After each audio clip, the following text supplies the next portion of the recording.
क्योंकि अंत में उसके मांस किसी के काम में नहीं आते, न हड्डी का कोई प्रकार का आभूषण तैयार होता है, कोई प्रकार का बाजा बनता है। लेकिन विचार दृष्टि से देखा जाता है, पशु के मांस जीते हुए काम में आते हैं, मृत्यु होने पर भी काम आते हैं। उसके हड्डी का अनेक प्रकार का आभूषण तैयार होता है, चमड़े का अनेक प्रकार का बाजा बनता है। मनुष्य और पशु में केवल गुण का अंतर होता है। हमारे जीवन में मनुष्य के गुण कौन कौन होते हैं? पहले नंबर में स्वस्थ होता है। सांच बराबर तप नहीं, झूठ बराबर पाप, जाके हृदय सांचे ताकि हृदय याद। मनुष्य का एक सच्चाई अंग है। जिसके जीवन में सच्चाई होती है उसके जीवन में सुख शांति की उपलब्धि होती है। गोस्वामी तुलसी महाराज भी लिखते हैं, धर्म दूसरा सत्य समान। गोस्वामी महाराज ये लिखते हैं कि सच्चाई के समान और दूसरा कोई धर्म नहीं है। जो अंदर में अपने सच्चाई को पहचान लेता है और व्यवहार भी सच्चाई पूर्वक करता है, उसके अनुसार से चलता है, उसका संसार में कुछ नुकसान नहीं हो सकता है, उसको दुख नहीं होता है। तो पहले मनुष्य का अंग होता सच्चाई, क्योंकि ये सब जानकारी सत्संग के माध्यम से होता है। जग में सत्संग बिना मानव सम्मत गति पाना क्या है। संसार में मनुष्य बिना सत्संग के उसको सद्बुद्धि की प्राप्ति नहीं होती है। क्योंकि गाड़ी बन जाती, गाड़ी बिगड़ जाती है, उसको गैरेज में ले जाते हैं, गैरेज में गाड़ी ठीक होती है। इसी प्रकार से हमारी जब बुद्धि बिगड़ जाती है तो विचारवान संतों के सत्संग द्वारा जो है वह ठीक होता है।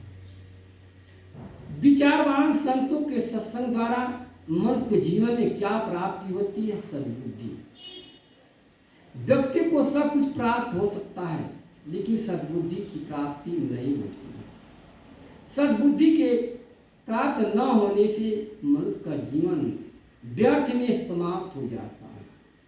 सद्बुद्धि होने से वह हर वस्तु का सदुपयोग करता है और सदुपयोग होने से उसके जीवन में सुख शांति की उपलब्धि होती है। तो हमारे जीवन में, मनुष्य की जीवन में क्या आवश्यकता है? सद्बुद्धि। और सद्बुद्धि की प्राप्ति संतों के सत्संग द्वारा प्राप्त होता है। तो मनुष्य का प्रथम गुण होता है सत्य। दूसरा नंबर आता है विचार। विचार एक मनुष्य का अंग होता है। माता पिता के द्वारा पुत्र उत्पन्न होते हैं, इसी प्रकार से मनुष्य का लक्ष्य, मनुष्य का उत्पत्ति संतों के सत्संग द्वारा होता है। वैसे संसार में बहुत संत होते हैं, लेकिन जो विचारवान संत होते हैं उनके सत्संग द्वारा यह सबकी उत्पत्ति होती है। तो दूसरा नंबर में आता है विचार।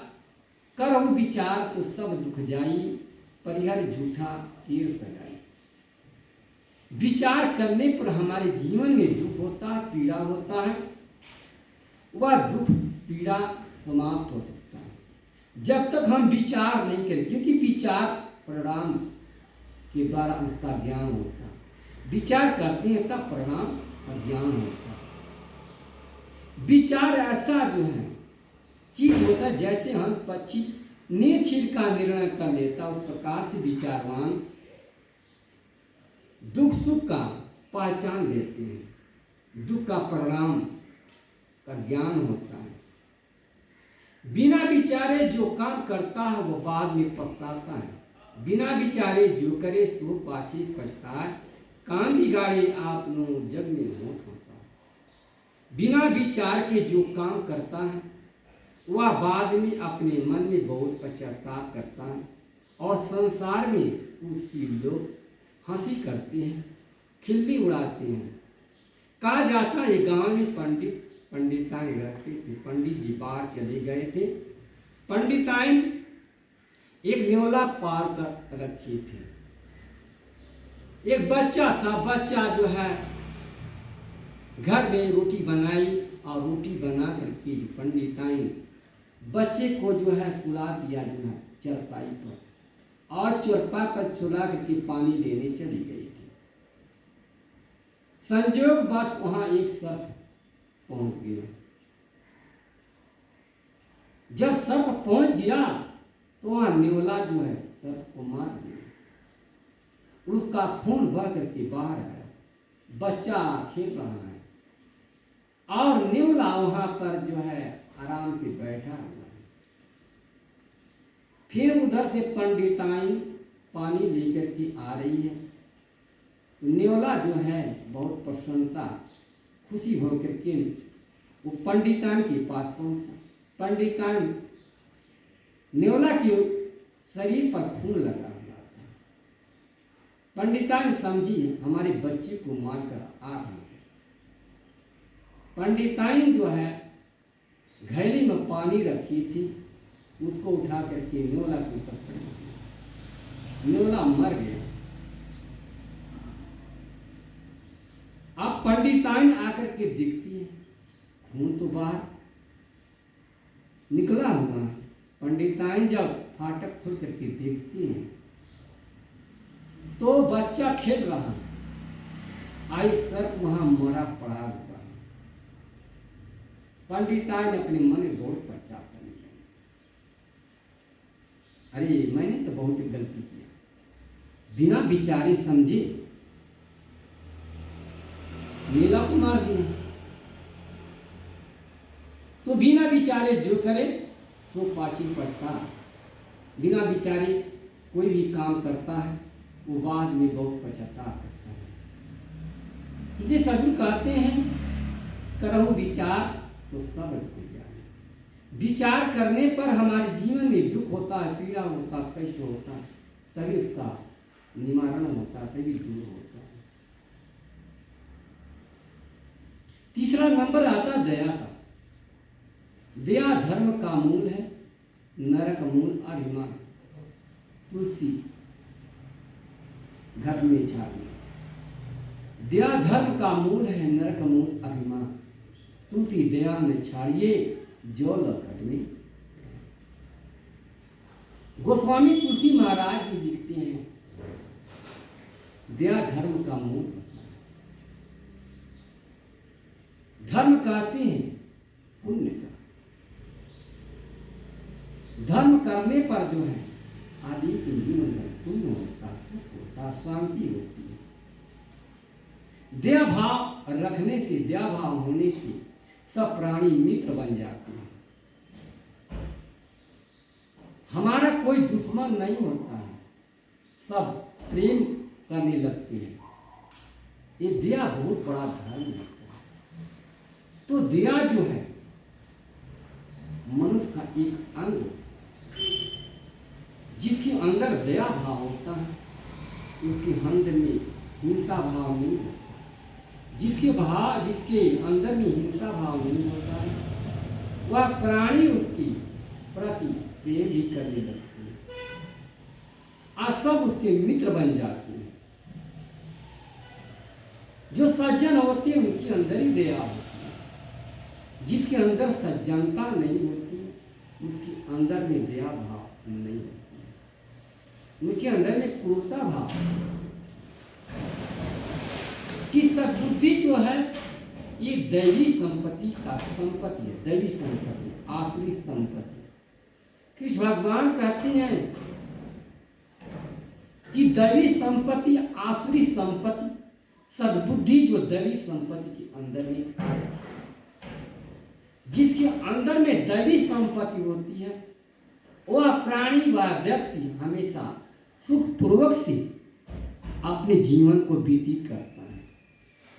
उसका कोई दुश्मन नहीं होते, सब प्राणी उसके मित्र बन जाते हैं। तो हमारे जीवन में जो दया भाव, नरक मूल अभिमान, अभिमान ही नरक का मूल है, दुख का मूल है, दुख का। क्योंकि अभिमान जो है, सब अभिमान के आश्रय जो दुर्गुण छिपे होते हैं। अभिमान सरदार है, दुर्गुणों का सरदार अभिमान होता है। व्यक्ति के जीवन में अभिमान किसका होता है? देह का होता है। पदार्थों का लोभ होता है, देह का अभिमान होता है, अहंकार होता है। अभिमान ही दुर्गुणों का जड़ है। इसलिए गोस्वामी तुलसी महाराज लिखते हैं, नरक मूल अभिमान, अभिमान ही नरक का मूल है, दुख का मूल है, दुख की भूमिका है। अनेक दुर्गुण जो है अभिमान के आश्रय होती है। अभिमान के आश्रय जो अनेक प्रकार के अवगुण होते हैं। शीलवान सबसे बड़ा सब रत्नों की खान, तीन लोक की संपदा रही शील में है।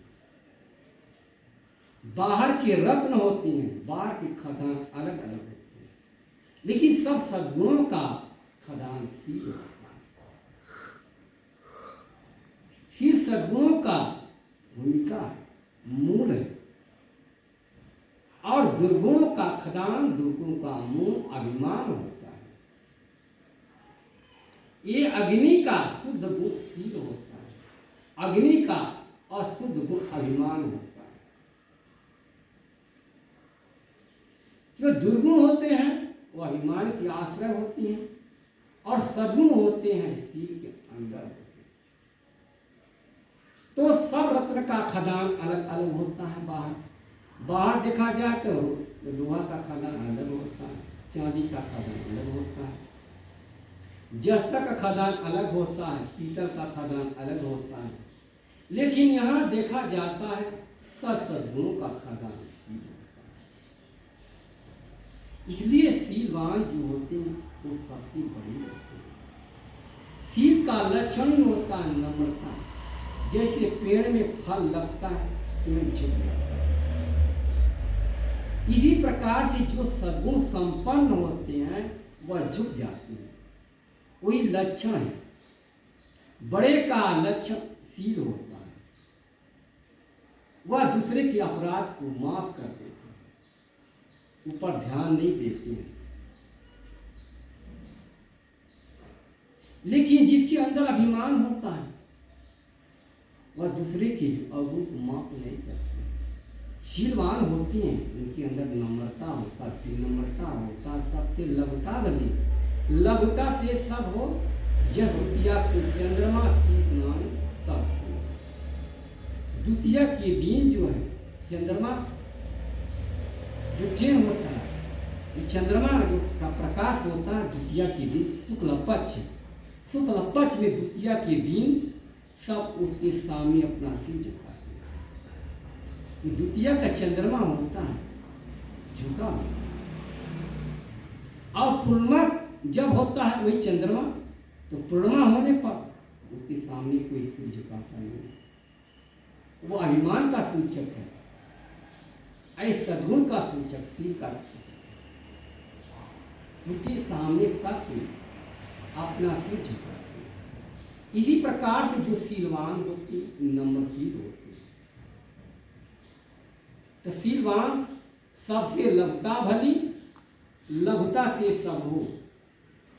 संसार में सबका भलाई लघुता से होता है, नम्रता से होता है। और जो शील भाव को, नम्रता भाव अपने जीवन में धारण कर लेते, उनका सब काम शील के द्वारा होता है। तो शीलवान सबसे बड़ा सब रत्नों की खान, तीन लोक की संपदा रही शील में। जो तीन लोक की संपदा होती है, तीन लोक में जो सद्गुण सदाचार होते हैं, आकाश पाताल मृत्यु लोक, त्रिगुण, रजोगुण, तमोगुण, सतोगुण, भक्ति, वैराग, विचार, ये शुद्ध गुण है। जो भक्ति विवेक वैराग्य शुद्ध गुण है, ये सब सील के अंदर ही होते हैं। सील के अंदर 3 लोग की संपदा रही सील में, सील के अंदर ही सब होते हैं।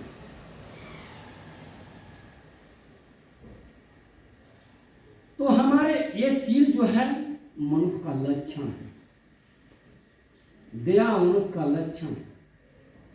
धीरज 5वां नंबर में आता है धीरज। गोस्वामी तुलसी महाराज लिखते हैं, धीरज धर्म मित्र और नारी आफत काल परखिए चाहिए। गोस्वामी तुलसी महाराज लिखते हैं, आपद दुख के समय में 4 की परीक्षा होती है। जब आदमी को दुख होता तभी परीक्षा होती है, सुख में परीक्षा नहीं होती है, दुख में परीक्षा होती है। धीरज का धर्मान पुरुष का परीक्षा कब होती है? उनके जीवन में जब दुख होता है, आपत्ति आती है, तभी उसका पहचान होता है। धर्म का भी पहचान दुख के समय में होती है। धर्मी जो होते हैं धर्म के अंदर होता है, धर्म धर्मी के अंदर होता है। जो धर्मवान होते हैं उनके अंदर जो है धर्म होता है। जैसे जो है पृथ्वी का धर्म क्या है? कठोर होता है। पृथ्वी अपने कठोरतापन को नहीं छोड़ सकती है। कठोरता के द्वारा पृथ्वी का पहचान होता है। पृथ्वी का पहचान कठोरता के द्वारा होता है। जल का पहचान शीतलता के द्वारा होता है, क्योंकि जल का पहचान दर्प का धर्म जो धर्म होता है, जो जल का धर्म होता है शीतलता, ठंडा, ठंडा के द्वारा जल का पहचान होता है। अग्नि का धर्म हो उष्णता, गर्मी, तेज, उसी के द्वारा उसका पहचान होता है।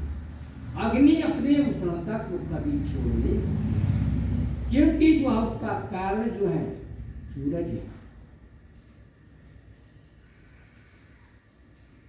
तो सूरज स्वयं प्रकाश रूप है, अग्नि का गोला है, उसके सामने कोई टिक नहीं सकता। यह धूप जब सूर्य का प्रकाश होता है सामने बाहर कोई जा करके झाड़ नहीं सकते, रुक नहीं सकते। धूप होता है और छाया खोजते हैं, धूप बर्दाश्त नहीं होता तो जाते हैं छाया देखते हैं, पेड़ की छाया। तो वह अग्नि अपनी उष्णता को कभी छोड़ नहीं सकती, वायु अपनी कोमलता को कभी छोड़ नहीं सकती। ये चारों तत्व की धर्म होता है। इस प्रकार से ये धर्म है, ये स्वाभाविक धर्म है। अपने धर्म को इसी प्रकार से मनुष्य का क्या धर्म होता है? सत्य है, विचार है, शील है, दया है, धैर्य। तो जो है बता रहे थे धर्म होता है, धर्मी से अलग नहीं होता है। जो धर्मवान पुरुष होते हैं आपत्ति के समय में उसका पहचान होता है, दुख पड़ता है तभी पहचान होता है। धर्मवान पुरुष का पहचान कब होगा? दुख पड़ने पर। विपत पड़े घबराए नहीं, जान देने को हो, फट गए उद्धार में समर्पण कर। तो गुरु साहब जी इसकी प्रति भी दिखते हैं, क्योंकि व्यक्ति के जीवन में दुख भी होता है और सुख भी होता है। दुख होने पर घबराना नहीं चाहिए, क्योंकि दुख हमको सही दिशा बताता है, सही दिशा देता है। दुख होने पर आदमी सावधान होता है और सुख होने पर सुख हमको खंडर में ढकेल देता है। सुख ऐसा खंडर में ढकेलेगा आदमी पश्चाताप करेगा। दुख थोड़ा सा मालूम तो पड़ेगा, लेकिन यह दुख इतना खंडर में ढकेल देगा, दुख को खंडर में ढकेल देगा, आदमी जीवन भर पछताएगा, पश्चाताप करता है। और दुख हमको सही दिशा देता है। तो विपद पड़ने पर जो है धैर्यवान पुरुष अपने शरीर का प्रारब्धिक भोग जान करके उसको सहन कर लेते हैं, घबराते नहीं। घबराने से जो धैर्यवान उनका पहचान नहीं। जैसे पृथ्वी के ऊपर कितना भी बोझा होने पर वह पृथ्वी अडिग इधर उधर नहीं चलायमान नहीं, अडिग रहती है। इस प्रकार धैर्यवान पुरुष होते हैं। कितना भी आपत्ति आता है, आपत्ति धीरे धीरे जो है समाप्त हो जाता है, लेकिन घबराते नहीं, धैर्य रखते हैं। धैर्यवान इसलिए उनको धैर्यवान कहते हैं। ये मनुष्य का अंग है, धैर्य मनुष्य का अंग है। 6वें नंबर में आता गुरु भक्ति। गुरु भक्ति कर देता है सकल पाप को नाश, जैसे चिंगी आदि परिवाणी। मैं इतना कहकर अपनी वाणी को विराम देता हूँ। बोलिए श्री सद्गुरुदेव की।